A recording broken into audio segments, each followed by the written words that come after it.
Graça e paz, irmãos. Graça e paz. Vamos estudar hoje a lição 30. Significa que a gente está, mais ou menos, são 50 a 53 lições no ano. Se a gente já está na 30, porque a gente já passou da metade, né? Isso é bom. 30 lições, estudando a palavra do Senhor. Lição baseada nos capítulos de 12 a 14 da primeira carta aos Coríntios. Vamos fechar essa carta hoje. Na semana que vem o estudo já é na segunda carta, então você já pode adiantar sua leitura para que você possa acompanhar bem o estudo da escola bíblica semanal. 1 Coríntios capítulo 12. No domingo nós estudamos o capítulo, acompanhamos a leitura do capítulo 13, não foi isso? Na pregação, a excelência do amor. E hoje nós vamos estudar especificamente o 12 e o 14. Mas o capítulo 13 está bem no meio desses dois. E eu falo capítulo, gente, mas lembrando os irmãos que o texto ele foi escrito não em partes, né? Isso é uma carta, é um texto corrido. Ela foi dividida em capítulos posteriormente. Então, Paulo começou a tratar um assunto que foi numerado. E ele deu continuidade até o capítulo 14, mas num certo momento ele para falar, né, como se ele fizesse assim um adendo, né? Ele está tratando de... E aí ele para e fala assim, mas tem uma coisa que é superior a tudo isso que eu estou discutindo.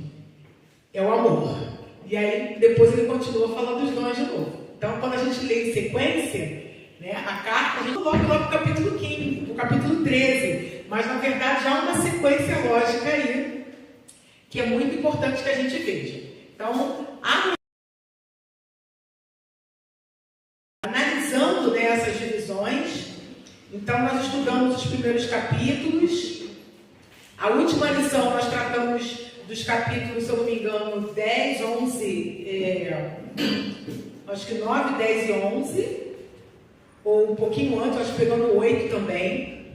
Aí o 11 fala da ceia do Senhor, e a gente viu que a ceia do Senhor, esse trecho de 23 em diante, no capítulo 11 de 1 Coríntios, é utilizado como um texto para introduzir a ceia do Senhor, mas não podemos entender esse texto fora do contexto que Paulo discute. Nós vimos isso semana passada. Ele está falando de comunhão, ele está falando de culto, e aí ele faz uma crítica à igreja e traz à mente da igreja a lembrança do que de fato significa. Só trata de ceia, não, ele trata na verdade de algumas correções que a igreja precisava refletir, sobre as quais a igreja precisava refletir. E aí no versículo 23 ele fala assim, porque o que eu entreguei para vocês...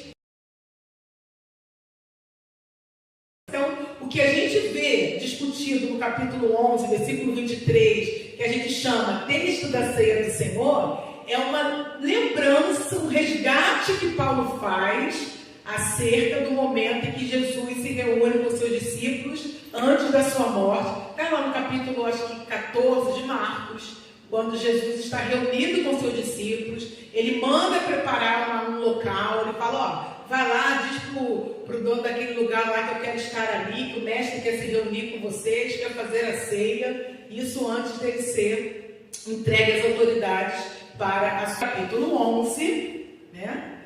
Paulo está aí começando a tratar de dons. Ele fala, a respeito dos dons espirituais, não quero, irmãos, que tenhais desconhecimento. Eu também falei para os irmãos nas aulas passadas que a gente precisa olhar a carta aos Coríntios também como uma carta com o objetivo de responder a questões que os irmãos tinham dúvidas. Então, chegaram os questionamentos ao apóstolo e ele escreveu essa carta, dentre outros objetivos, também para responder às dúvidas dos irmãos. Então, ele começa agora a tratar dos dons. como ele já tinha tratado sobre o partidarismo que estava acontecendo na igreja, como ele tinha tratado já de outros assuntos. Então vamos iniciar a lição com essa visão de que o apóstolo Paulo agora quer esclarecer a igreja de Jesus acerca dos dons espirituais. Então o título da lição é 1 Coríntios e os dons espirituais.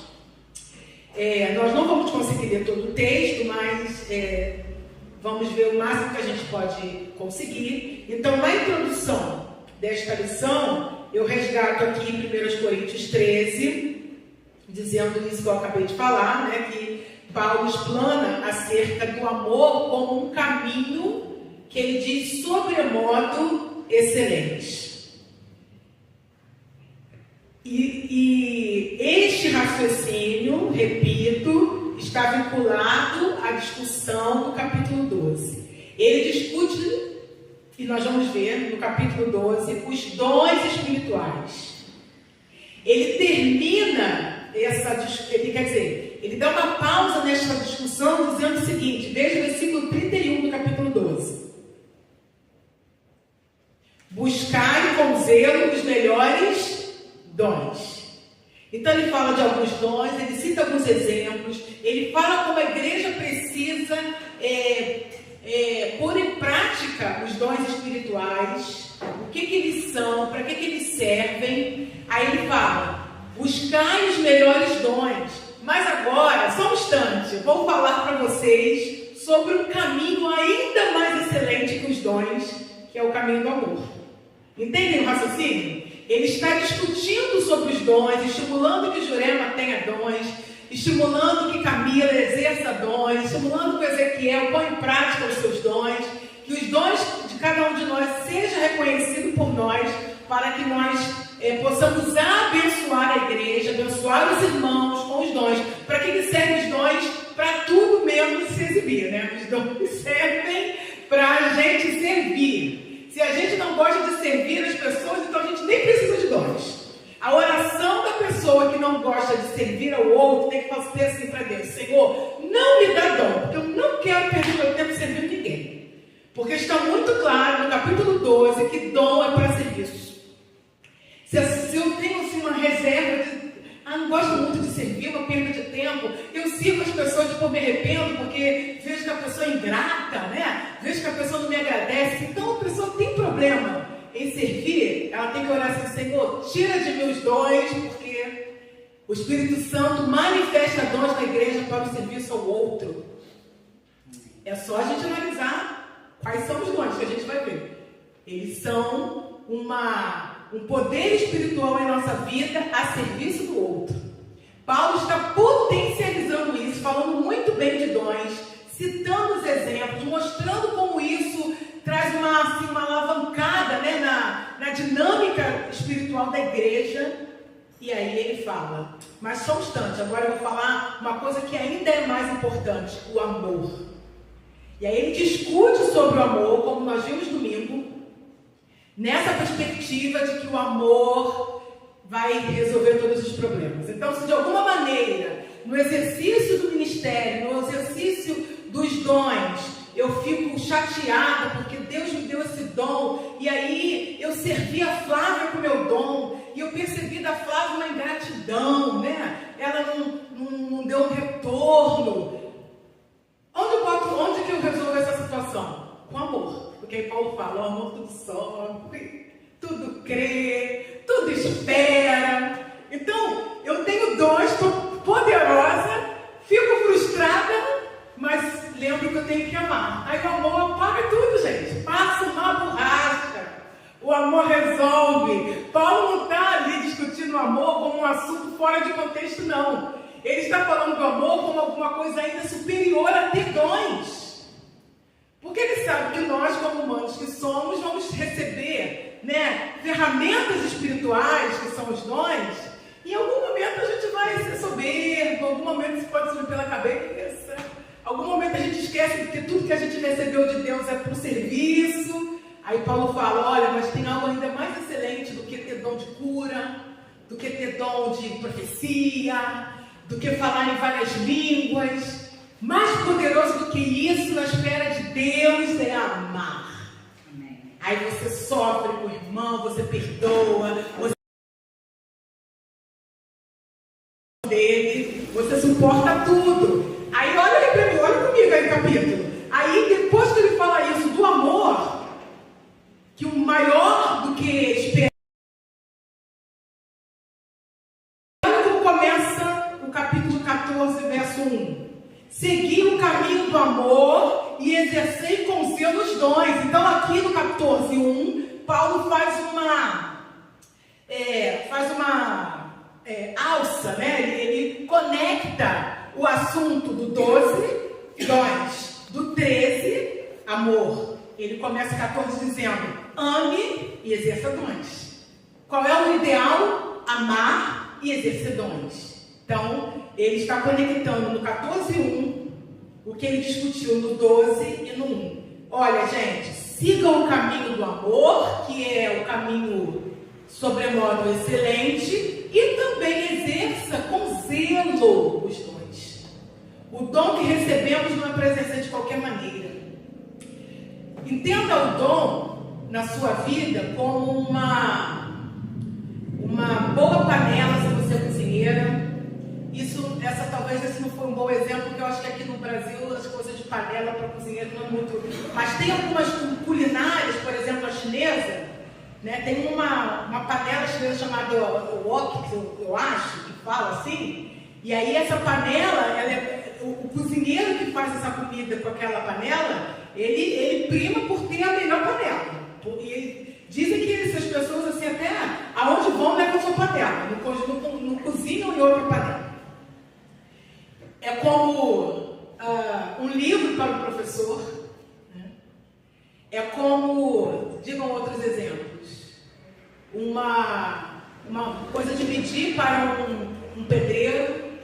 São os instrumentos para o exercício de um ministério, os dons espirituais. E eles são espirituais, ou seja, vem de Deus para nós.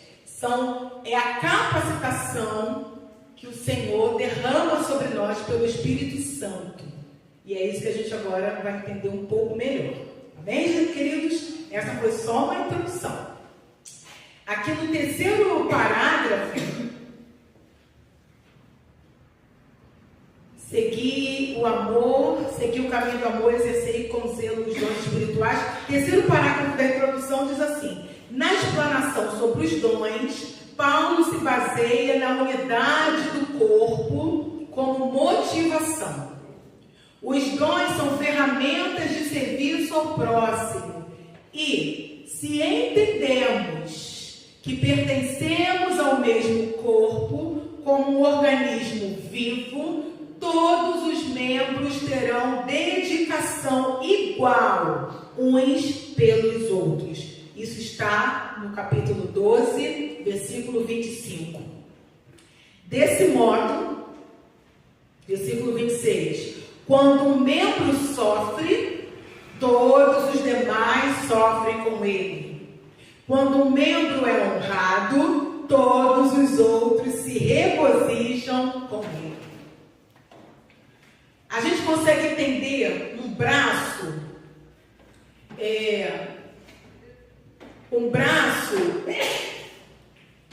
vamos usar assim uma figura de linguagem que é personificação, quando você dá vida aos seres inanimados, né? Então, a personificação é isso, um braço não tem vida, né? Sozinho.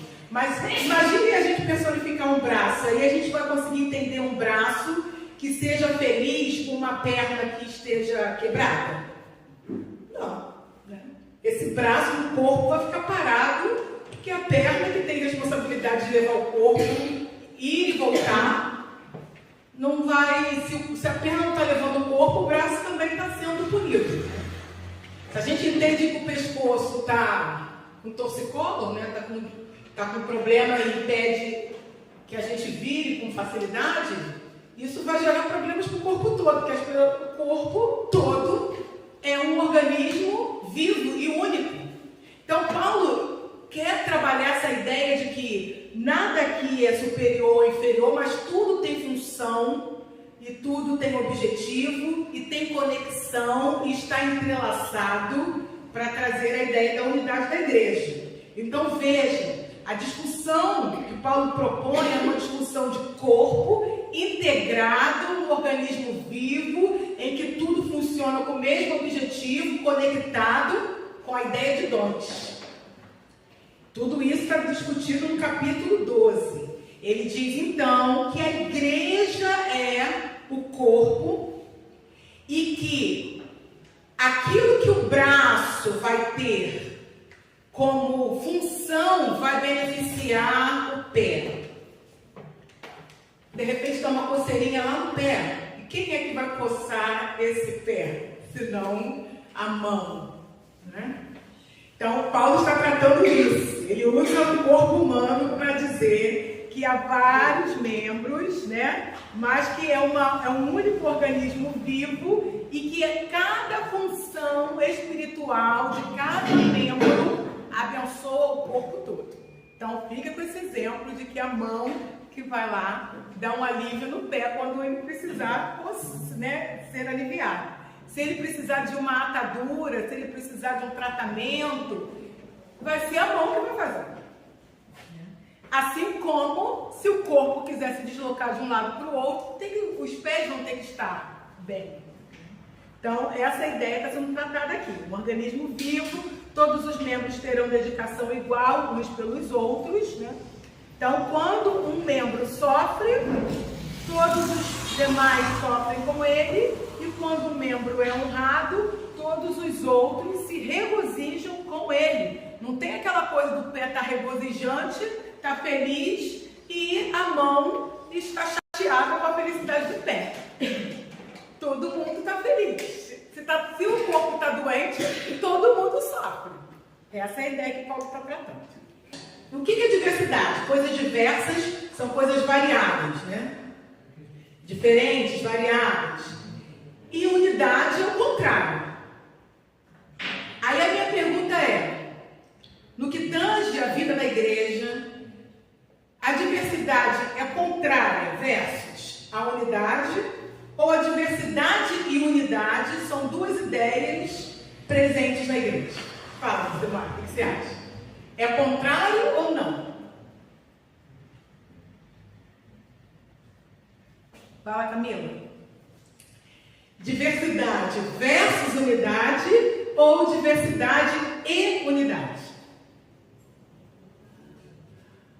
Diversidade e unidade. As duas coisas juntas. Exatamente. Diversidade e unidade. A Igreja de Cristo é constituída por uma diversidade.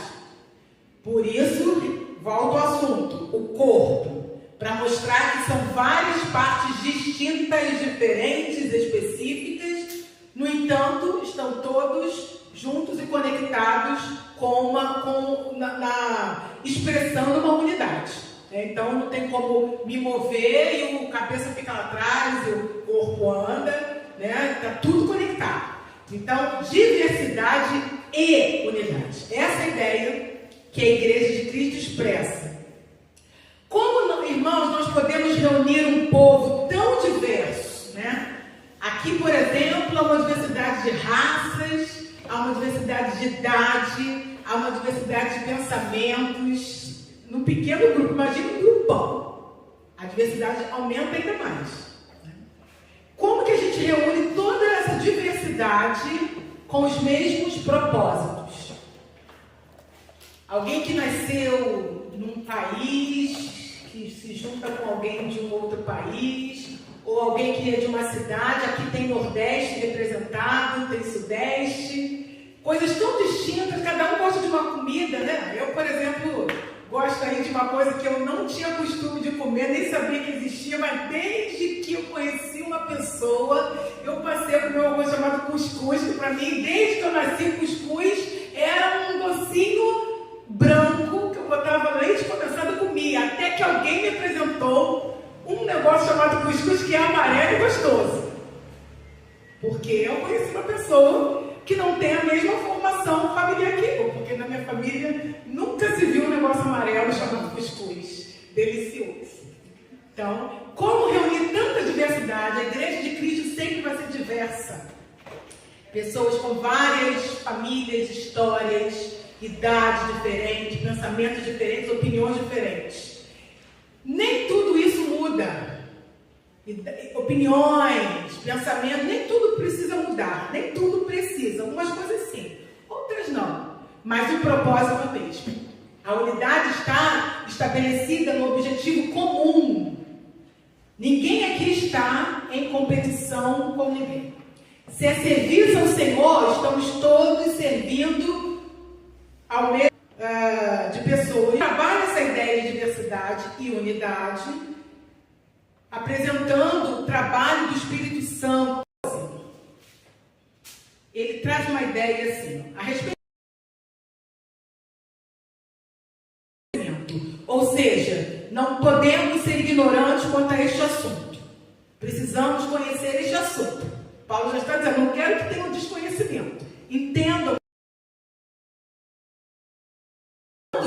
Vocês eram pagãos, não crentes, não salvos. De uma maneira ou de outra, fostes fortemente atraídos pelos ídolos mudos.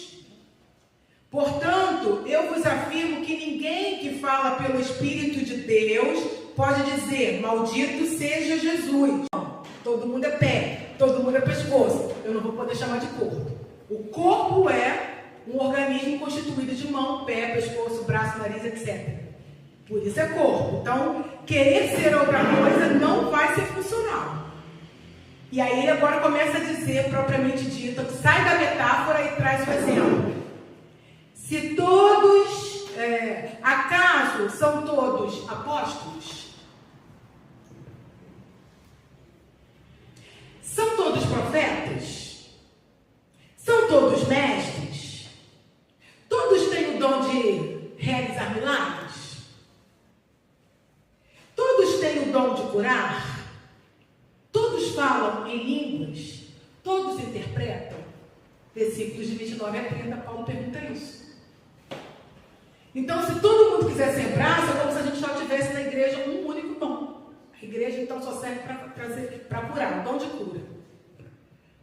E vejam, irmãos, isso adoece a igreja, porque muitas dessas manifestações, elas vão gerar um espírito de gratidão, ou até um sensacionalismo muito grande. Então, por que todo mundo... Por que eu não vejo ninguém...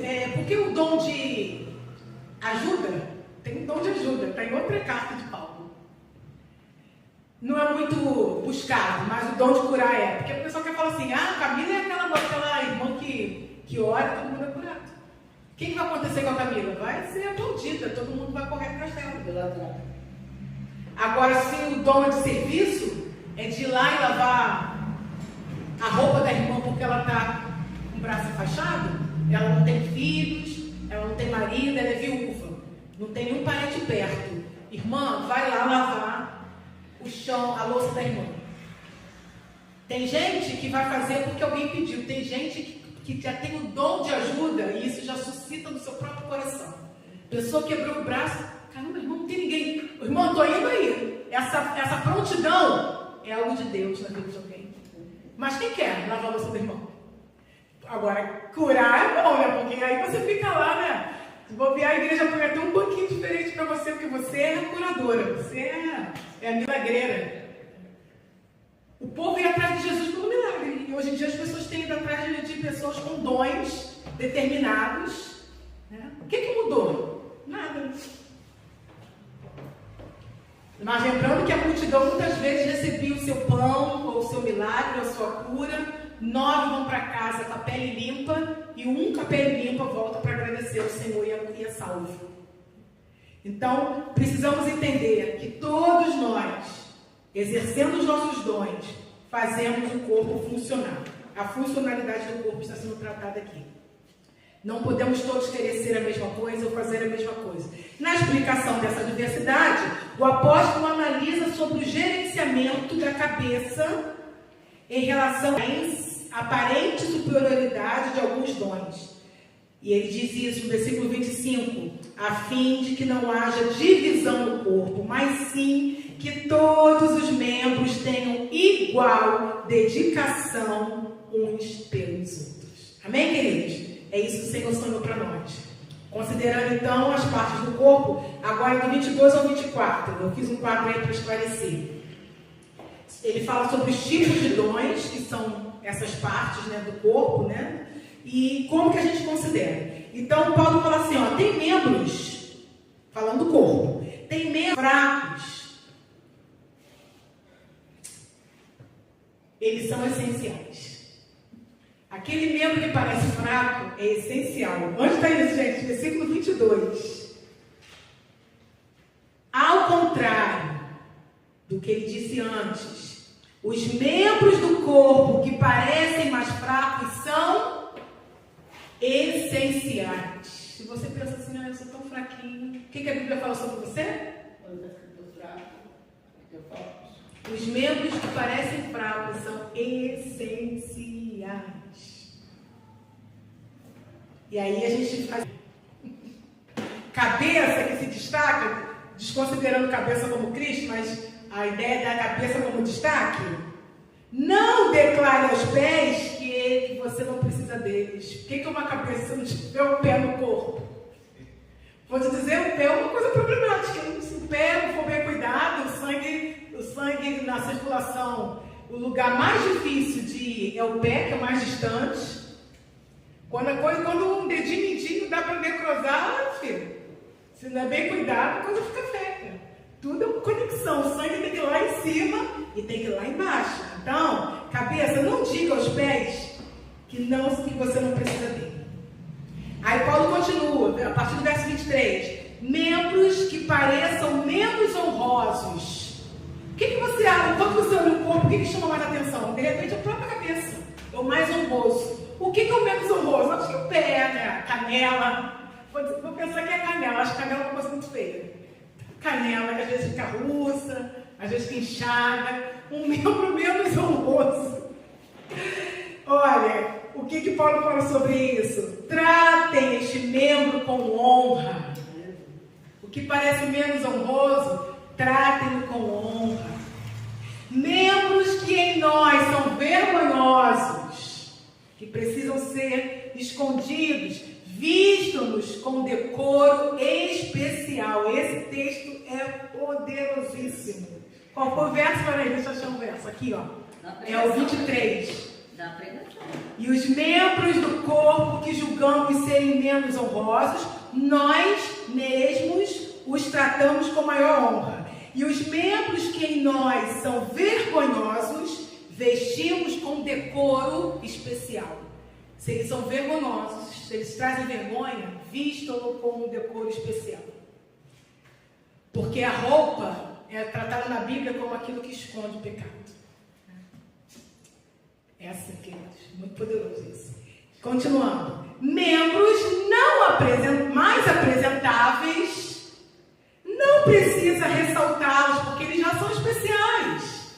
Se um membro já é apresentável, o que seria apresentável aqui, ó? De repente a parte de cima, superior. Ele já é especial, não precisa paparicar mais, vamos dizer assim.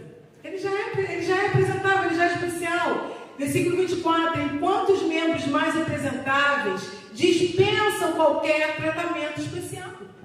Olha lá para aquele que não tem muita honra para honrá-lo. Olha para aquele que é vergonhoso para vesti-lo. É essa a ideia. E agora, amém, irmãos? Estão entendendo? E versículo 3. E versículo 3, não, parte 3. Funcionalidade e o uso correto dos dons. Capítulo 14.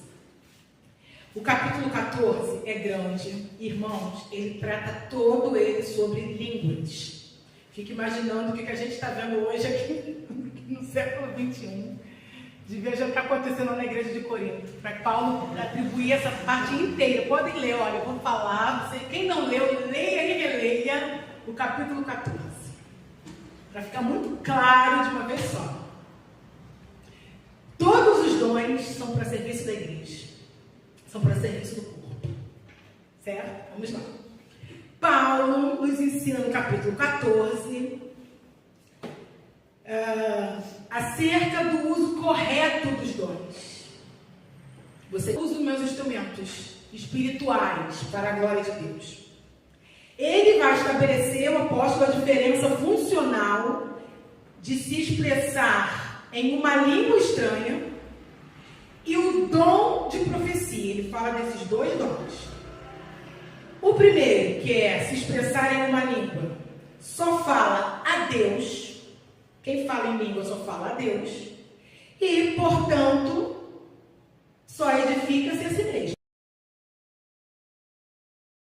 O outro edifica, encoraja e consola a igreja.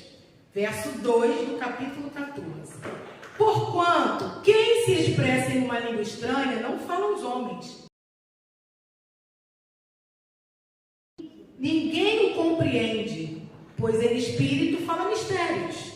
Entretanto, quem profetiza a palavra do Senhor o faz claramente. Para quê? Para a edificação, para o encorajamento e para a consolação de todas as pessoas. Quem fala em uma determinada língua a si mesmo se edifica, mas quem profetiza edifica a igreja. Quem profetiza edifica a igreja. Quem fala uma língua a si mesmo se edifica, mas quem profetiza edifica a igreja. Então Paulo está trazendo a funcionalidade desses dois dons, dizendo: o dom de profecia é superior, porque quem profetiza edifica a igreja, consola a igreja, encoraja a igreja. Por que você não tem que estar na igreja, você consola a Flávia? Quando você está no meio da igreja, você edifica a Joselene. Deus não vai perder tempo de derramar sobre você alguma coisa para você ficar lá dentro do seu quarto.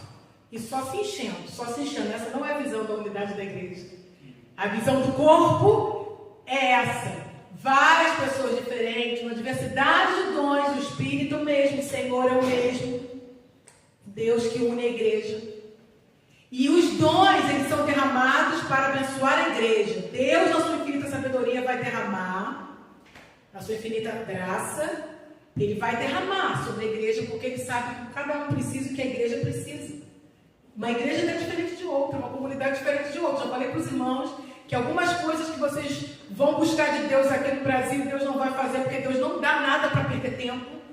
Enquanto que lá na África, isso vai ser diário, porque tem propósitos diferentes, finalidades diferentes.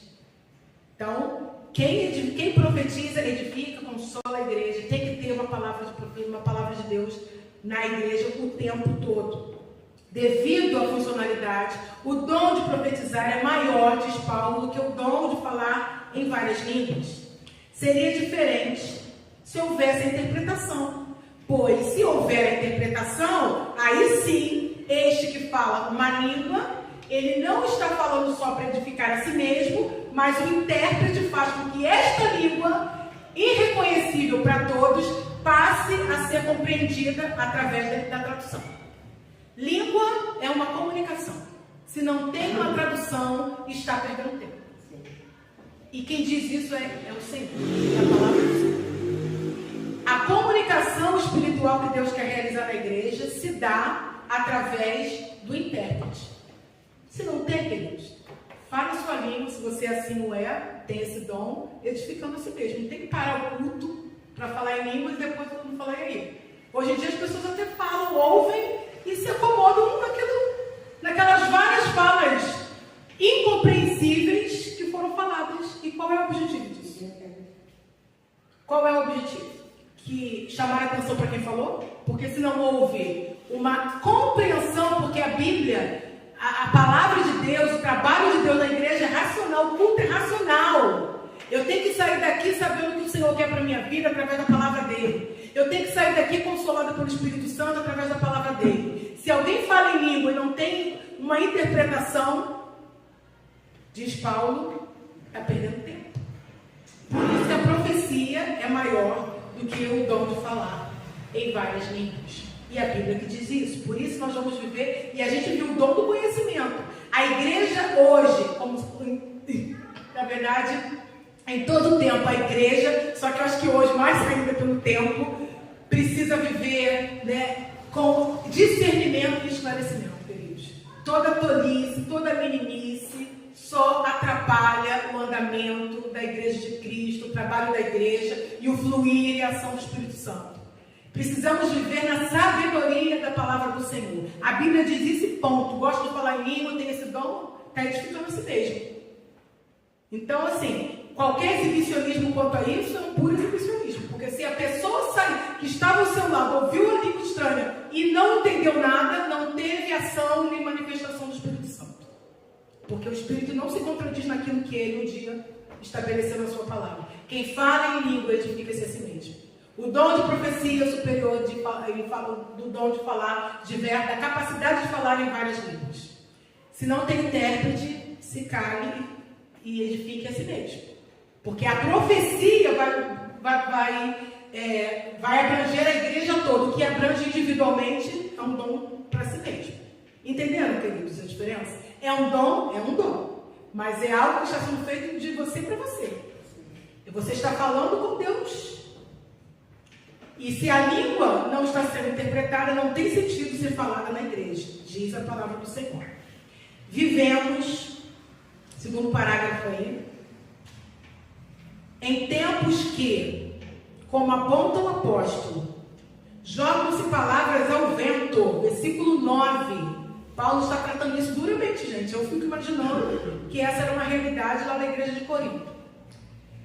Da mesma maneira, vós, versículo 9, se com a língua não pronunciardes sons que se podem entender, como se compreenderá o que dizes?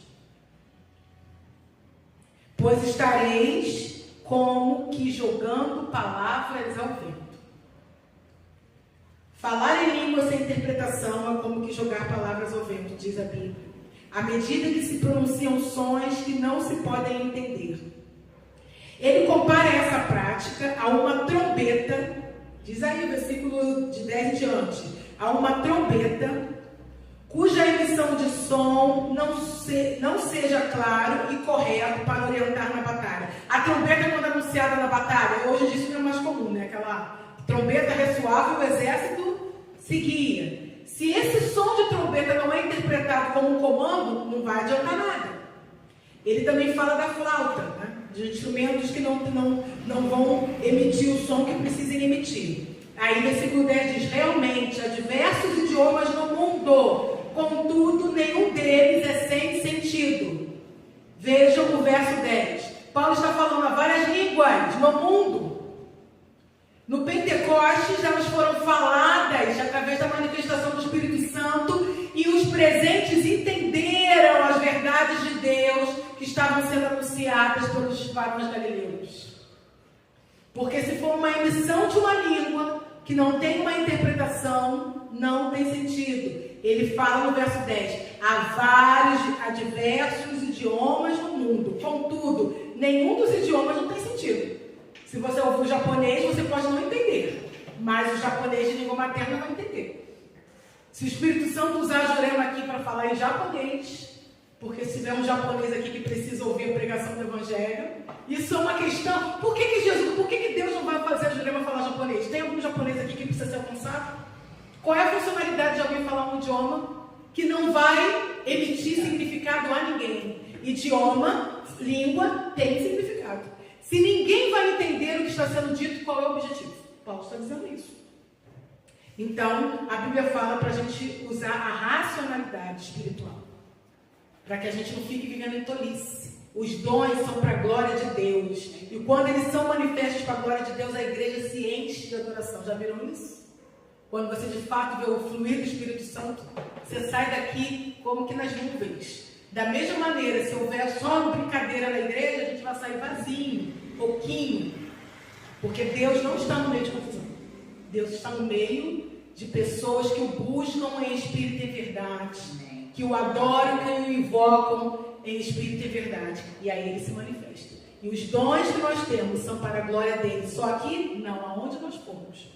É para a glória do Senhor. E para terminar, leiam, por favor, os versos 12, 19, 23 e 26. E escrevam vocês mesmos a conclusão.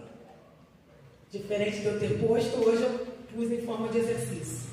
Leiam cada um e escrevam a sua conclusão para esse estudo. Tudo no capítulo 14, verso 12, 19, 23 e 26.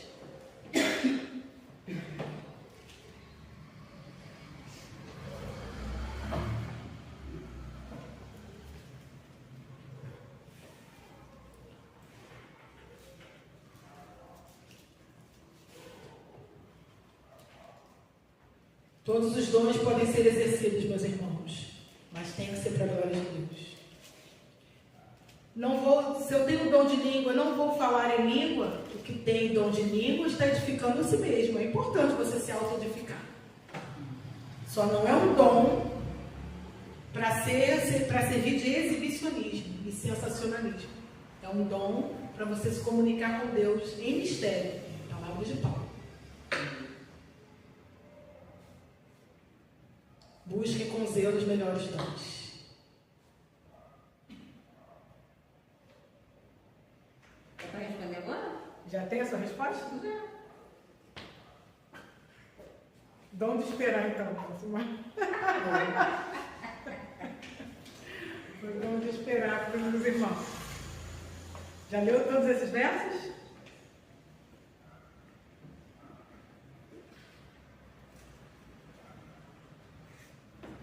Alguém quer caneta? Viu? Pô. De cabeça, querido. Você vai escrever. De cabeça.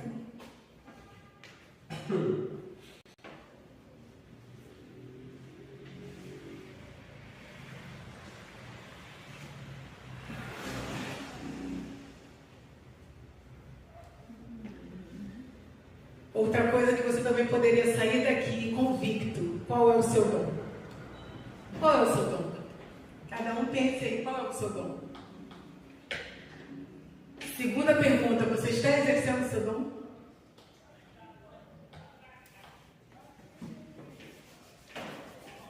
Pastor, o pastor que chegou para mim e falou assim, até em Portugal hoje, ele falou que ele tinha pedido a Deus o dom do amor, né?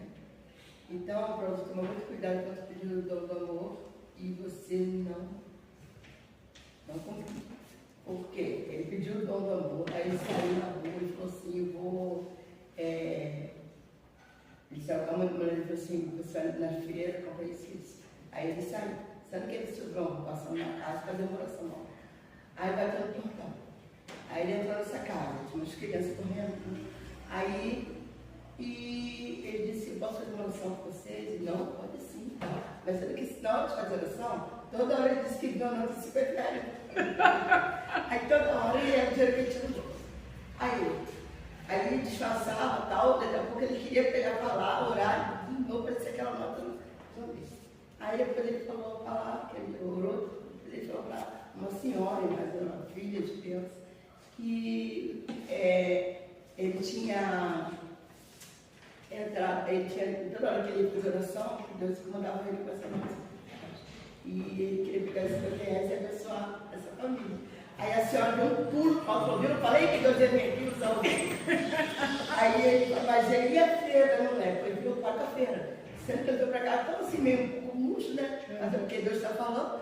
Aí quando chegou em casa, ele falou, mulher, que mulher falou dessa que eu não devia feira. Aí ela disse, o que houve, mano? Não, é porque eu fui numa casa de oração e ali Deus me mandava para abençoar aquela família. E aí ela falou, você não abençoou não? Ele falou, você abençoei. Aí ele falou, pois é, lembra aquele teu amigo de não sei quantos anos que não era nem cristão, hoje ele é cristão, estava se devendo? Ele mandou aqui 900 reais. Olha aí. São experiências que a gente só vivencia se a gente crê, né? Se a gente de fato crê e esperar pelo Senhor. Lucimara, você que foi a primeira a responder, vai ter a oportunidade de responder, para todo mundo ouvir. E quem mais quiser. Qual é a conclusão? Porque Deus não é Deus de desordem, mas sim de paz. Amém. Mais alguém?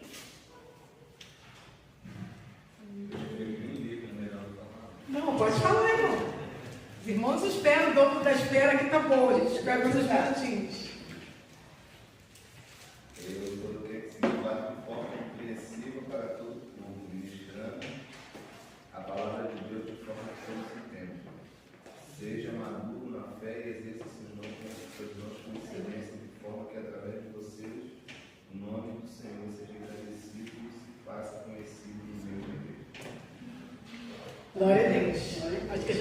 com esse relato dos dois irmãos. Mais alguém quer dizer? Não? Vamos ficar de pé, vamos agradecer ao Senhor. Amanhã temos encontro de casais na casa do Diácono Rafael. Sábado não temos atividade, domingo estaremos aqui na igreja, cultuando o Senhor juntos, participando, celebrando a ceia do Senhor. Te agradecemos, Senhor, mais uma vez, pela oportunidade de estarmos estudando a Tua Palavra. Abre a nossa mente, nosso coração, transforma-nos, Senhor, pelo poder da Tua Palavra. Queremos estar disponíveis, com dons, ó Deus, para Te servir, ministérios, com atuações, tudo para a glória e louvor do Teu nome. Para que vidas sejam alcançadas, sejam acolhidas, para que o serviço agradável ao Senhor aconteça na nossa igreja. Queremos disponibilizar a nossa vida, Senhor, para Ti. É a nossa oração, em nome de Jesus. Amém. Estenda a sua mão, querido. Que a graça do Senhor Jesus Cristo, o amor eterno de Deus, o nosso Pai, a comunhão do Espírito Santo, seja com cada um de vós, igreja do Senhor, desde agora e para todo sempre. E a igreja diz: amém. Cumprimente-se com a paz do Senhor, querido, com retorno. Deus abençoe. Até domingo.